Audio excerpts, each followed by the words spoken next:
From the station working for you, this is Good Morning Indiana, streaming now. President Biden is just hours into the job, and he's already signed more than a dozen executive orders. This morning, his orders surrounding immigration and how they could impact you and your family. Plus, Vice President Kamala Harris is the first woman to hold the office. This morning, why members of an Indianapolis organization say this moment is monumental. And a new proposal could take money from the hands of Hoosier veterans. WRTV Investigates is looking into a proposal and why veterans say it's not warranted. Good morning, and thanks for joining us for Good Morning Indiana. I'm Megan Shin. And I'm Lauren Casey. Todd Clausen is standing by today to take a look at what we can expect in our forecast. And Todd, yesterday was very cold. What can we expect today? Well, you know, today's going to be the warmest day of the week, so that's good news, all right? As temperatures should climb up into the 40s. With that, though, comes one flaw, and that's the wind. And it's already out there. You may have heard it throughout the overnight hours. And it will remain pretty gusty throughout the day, but it's a southerly wind, and that's the trade-off that we often have to deal with this time of year. 36 in Bloomington, 35 in Muncie, 34 here in Indianapolis. Everybody is above freezing, so that is good news. And you factor in that wind feels like it's in the 20s here in some locations. 28 in Bloomington, 27 is the current temperature as you make your way into Muncie. A live look outside right now, and you can see the skies are still clear. The flag on top of the One America building still fully extended there. There's just a few clouds to the north, and there's a storm system to our south. We just find ourselves in the right spot. So enjoy the sunshine, but watch out for that wind here throughout the day today. Temperatures already, Lauren, topping off in the low 40s by the time we get to 1 p.m. this afternoon. All right, Todd, thanks so much. Let's take a look at your commute as you're heading out the door this morning. This is I-65 near West Street and MLK. Traffic in the area is very quiet. As you can see, no crashes or delays to slow you down. It's pretty quiet around the metro area as well. As a whole, of course, we'll continue to keep you updated on any trouble spots. Megan. Lauren, thank you. This morning, President Joe Biden is waking up in Washington for his first full day as commander-in-chief. Today, the president will focus on the coronavirus. He's expected to sign 6 executive orders related to stopping the spread in America. But on Wednesday, he wasted no time getting right to work. Just hours after being sworn in, President Biden signed 17 executive orders. That's right. Many of his first policy changes involve immigration. WRTV's Cornelius Hawker explains how the action surrounding immigration is going to have an impact on families. I've been following everything that Biden has been trying to introduce. That's Viviana Castellan Alamillo, and she's been following closely President Joe Biden's efforts to dramatically and quickly change immigration in our country. Viviana is a DACA recipient and comes from a mixed status family. Some of her family members are citizens and some aren't. That's why President Biden's proposed plan means so much to her. If he does, give some kind of path to citizenship or permanent or work authorization to begin with, or even licenses, like all of these smaller things that seem very little are going to make a large impact. As of now, President Biden has signed an executive order directing Homeland Security to take the necessary steps to preserve DACA as it is. The White House has also sent to Congress an immigration bill called the Citizenship Act of 2021. It would immediately give DACA recipients a pathway to citizenship. All of that brings Viviana some comfort after dealing with the last administration and their efforts to end DACA, which would have turned Viviana's life with her husband and son upside down. Trump just really tried to beat down DACA and cut it completely off. We didn't know what to do. I mean, what that meant, us losing the jobs that we had. Despite the efforts, that didn't happen. And now Viviana is looking toward the future. President Biden's immigration bill also provides an 8-year path to citizenship that includes background checks, paying taxes, and other requirements. People like Viviana are hopeful that for the first time in a long time, they'll not have to worry about someone they love being deported. Viviana also tells me she's thankful for all the work that's gone into overhauling our country's immigration system. People before me are the ones to thank for all this change, because it's not just one person. It's hundreds and hundreds and hundreds of people who go out and protest to make a difference and to try to change policies to better and to give equity and equality for many, communities and minorities. Working for you, Cornelius Hawker, WRTV. One of the executive orders signed by President Biden revokes Trump's ban on travel from 7 Muslim-majority countries. You can read more about the immigration bill Biden is asking Congress to pass on the WRTV News app, Lauren. And Megan, this morning, the new vice president's legacy is already making history. Kamala Harris is the first woman to serve as VP. She's now also the first black vice president and first of Indian descent. Many Americans are celebrating having a vice president that looks like them. That includes the president of the Asian American Alliance, a Central Indiana organization. But RuPaul Tihanawala says that Harris's achievements mean so much more than that. That my hashtag is today is my VP looks like me.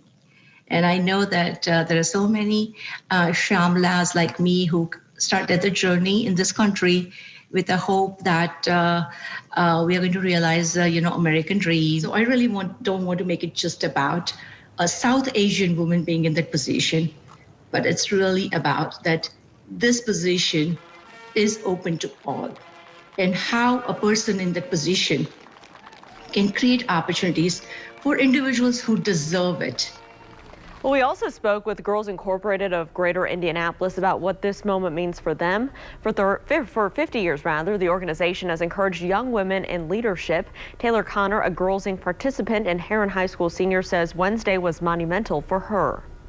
Personally, hearing all those things, it makes me happy that someone is breaking down these negative stereotypes and biases that come with the territory of being of color, of being a woman, of being an immigrant, who happens to also be very, very qualified for this position. The Girls Inc. president says Wednesday served as a day to remember all of the women who blazed a trail before the new VP. Megan. Lauren, the Indiana State House complex behind me is just hours away from reopening. It was closed on Monday for the holiday and remained closed Tuesday and Wednesday due to potential protests.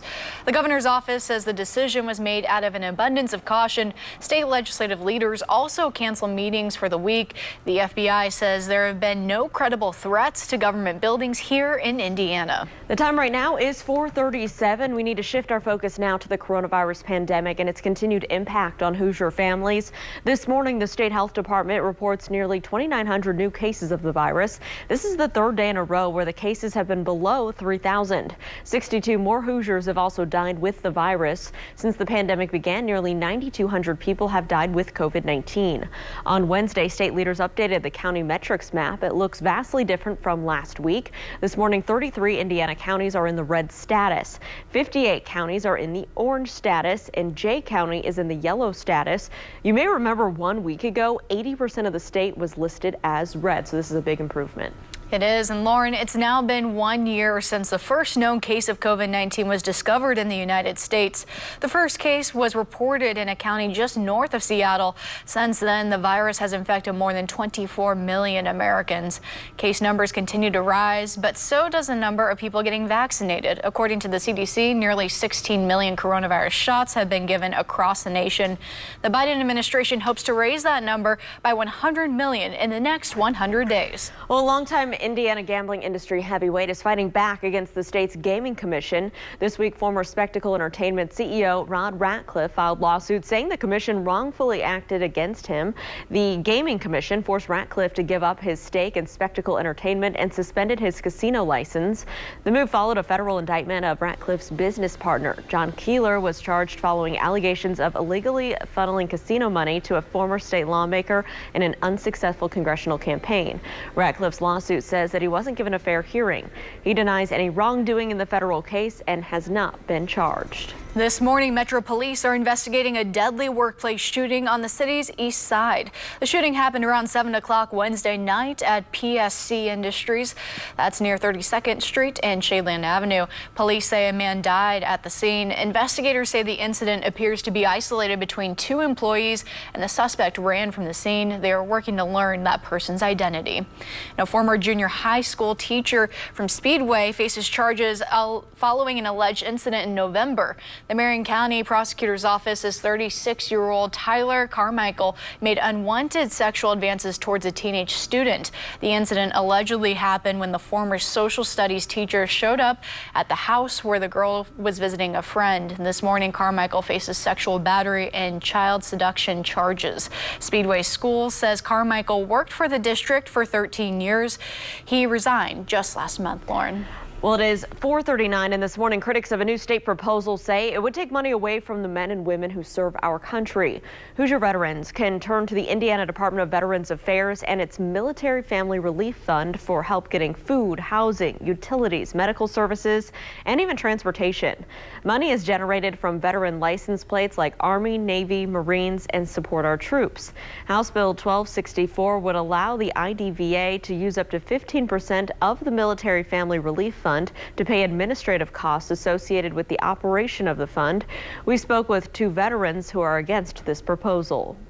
We see those as donations because Hoosiers pay a higher cost for those specialty license plates to support our troops, to show pride in their service, all knowing that that extra money goes into our Military Family Relief Fund to help veterans in need. It was never meant to be like a slush fund for the state of Indiana or for the Indiana Department of Veterans Affairs to use money from it for anything other than grants to veterans and their families. The Military Veterans Coalition of Indiana wrote a letter to the governor saying taking 15% away, quote, equates to over $270,000 that would not be available to assist over 110 Hoosier veterans, end quote. We have not yet received a response from IDVA Director Dennis Weimer. Lauren, there's a growing push to get more vaccines to the states that need it the most. Coming up, the concern behind a second mutation fueling the virus's rapid spread. Plus, January in Indiana means cold temperatures, right? So still ahead, we're looking at how you can protect your family from cold weather injuries. Todd. And Lauren, the good news is the winds have turned to a southwesterly direction. That's going to bring the temperatures up a little bit today. The bad news is these winds will continue to be gusty here as we go into the afternoon hours. We'll break down today's forecast and look ahead to the all-important weekend forecast as well, coming up when Good Morning Indiana continues right here on WRTV. Partner. Welcome back. Did you buy a Powerball ticket for last night's drawing? Well, the good news, somebody is more than $731 million richer. The bad news, the lucky ticket was sold in Maryland, not here in Indiana, unfortunately, Lauren. But the ticket holder will have the choice between taking a payment of over 29 years or a lump sum out of around $546 million. According to Powerball, 12 people who bought tickets in 7 states also won $1 million prize each. And here are the winning numbers: 40, 53, 60, 68, 69, and the Powerball was lucky number 22. Yeah, take the lump sum, invest it. That's what I would do. Yep. Okay, well, the daily coronavirus death toll just broke a new record, unfortunately, topping 4,400. ABC's Andrew Fujii reports on how Amazon is offering to join the fight against the virus. This morning, a growing urgency to get the COVID vaccine out quickly to the places that need it most. One of those places is Los Angeles, as scientists try to determine if the new UK variant, along with another mutation in California, is fueling the surge of infections. LA County confirmed nearly 6,500 new cases Wednesday. And now there's worry what effect the variants could have on the vaccine's effectiveness. Work needs to be done in the laboratory to confirm whether or not the vaccine is going to be protective. The CDC says about 16.5 million vaccines have now been given nationwide as problems plague the system. New York City leaders blame delivery delays and shortages for forcing them to reschedule 22,000 appointments. The police and fire departments are now halting their vaccination schedules. In West Virginia, 25,000 extra vaccine doses never showed up. Now Amazon is offering to help the Biden administration work out the delivery kinks, offering to leverage its operations, information technology, and communications capabilities. Meanwhile, some encouraging news. A federal memo shows overall the country is seeing fewer coronavirus cases week to week, and deaths are leveling off. But the number of people dying each day is staggering. In the last 24 hours, a record 4,409 people died. That's nearly the number of all U.S. military personnel killed in Iraq since 2003. In Alabama, beloved nurse Betty Greer Gallagher has succumbed to COVID. Her family pleaded with her to retire, but the 78-year-old wanted to keep helping others despite the risk. Her whole theory about life was she was going to train as many young nurses that she possibly could. Today, Dr. Anthony Fauci will represent the U.S. at the World Health Organization meeting. President Biden will rejoin the WHO after former President Trump's withdrawal. Andrea Fuji, ABC News, New York. Remote work gives more people a chance to move to places that they want to live rather than places they have to live. U-Haul's annual migration trends report shows Tennessee was the top destination for people making a one-way rental. New arrivals made up more than half of all U-Haul traffic in Tennessee last year. Texas, Florida, Ohio, and Arizona rounded out the top 5. California ranked last on the list. It has been in the bottom 3 since 2016, Lauren. Well, after a week on the West Coast, the Pacers were back at home hosting the Dallas Mavericks on Wednesday night. For the first time this season, about 1,000 fans were actually allowed inside of Bankers Life Fieldhouse. By the end of the first quarter, the Pacers trailed the Mavs 37-22. Jeremy Lamb checking in for the blue and gold for the first time since tearing his ACL back in February of last year. The Pacers briefly led the Mavs early in the fourth quarter, but the Mavs would be too much. The Pacers fell at home 124-112. Orlando travels to Bankers Life tomorrow night for a 7 o'clock tip. All right, it is 4:48. Let's get a check of our forecast on this Thursday with our Todd Clausen. Hey, Todd. Hey, good morning, Lauren. Happy Thursday. We're making it here towards the end of the week, and today is probably the best weather day of the week. Keep in mind, we are in the middle to end of January, so when I say that, don't get super excited, but we are talking about temperatures in the 40s to right around 50 degrees today in some locations. 34 degrees outside right now with clear skies. The wind's been an issue really since late yesterday, kind of kicked up, and then it's been pretty gusty overnight, and these are the sustained winds that you see here on this graphic. Makes it feel like it's 25 degrees outside right now, and wind gusts here throughout the day today will be in that 15 to about 25 mile per hour range. Maybe some areas could see gusts up to about 30 miles per hour, but just know that the wind will be a bit of an issue, so that's going to take the temperatures, which right now are sitting in the 30s anywhere you go across the area, and it makes it feel like it's in the 20s right now. 25 is what it feels like in Indy. 28 is what it feels like currently as you make your way through Monroe County in the Bloomington area. But look at this. It's a sun-filled day.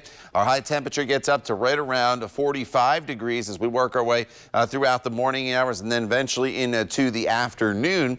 So it's an opportunity for you to get outside if you're not a fan of the cold.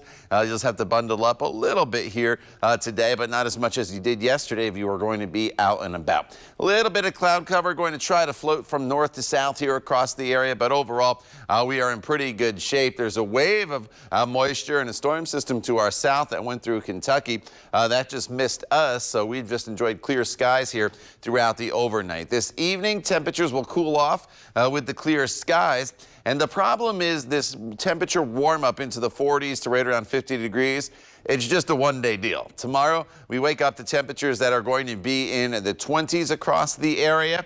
And the winds change direction tomorrow. Instead of the southerly wind, we're back to that west to northwest wind. And look at the temperatures tomorrow. We may not even get above the freezing mark. So it's going to be running anywhere from about 15 to 20 degrees colder tomorrow for your high temperature than it is today. So make sure you take advantage, get outside for that walk, maybe that run this afternoon. You'll have to contend with the wind a little bit, but it shouldn't be terrible. Saturday, 30 degrees, starting off though in the teens Saturday morning. It's a real chilly start.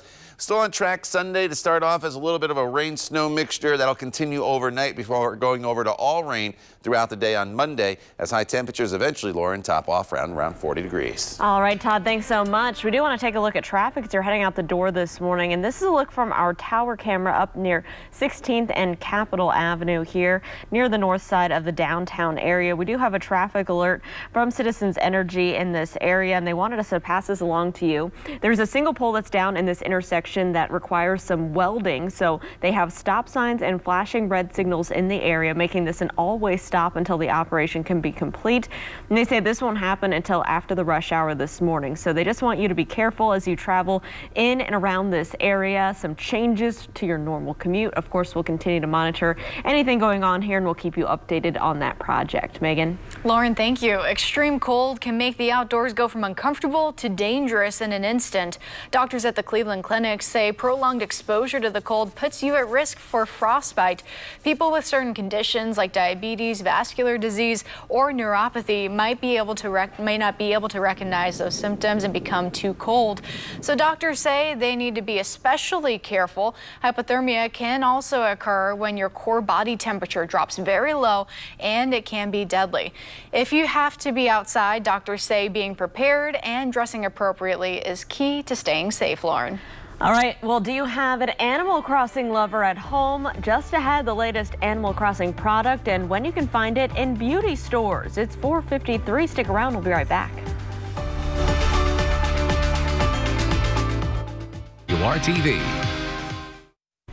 Welcome back. You can now bring your Animal Crossing Island life to the real world, Lauren. That's right. This morning, Nintendo is teaming up with ColourPop Cosmetics to launch a makeup collection inspired by the video game Animal Crossing New Horizons. The collaboration reportedly features 11 products, including eyeshadow palettes, tinted lip sets, blushes, and glitter gel. The new line launches January 28th. ColourPop is also behind makeup inspired by Sailor Moon and the Star Wars The Mandalorian. All right, it's Thursday, Todd. We're inching closer to our weekend. What can we expect outside? You know, today's the warmest day of the week, as you can see here on your 7-day planning forecast. And in fact, it's going to be the warmest day of next week as well. So take advantage of it. It's a little breezy throughout the day today, but up to 44 degrees. Tomorrow, much colder once again, down to 29 for your high temperature, but still dry with sunshine. Partly cloudy skies. Saturday, dry as well. Most of Sunday is as well before our next storm system arrives. Could be a wintry mix Sunday night into Monday morning's commute. Something we'll have to keep an eye on. Could be a little slick Monday morning, but eventually that goes over to all rain as high temperatures top off right around 40 degrees and then cooler again through the middle of next week. The time now is 4:58. You're watching Good Morning Indiana right here on WRTV. Stay with us. We're back in just a couple minutes.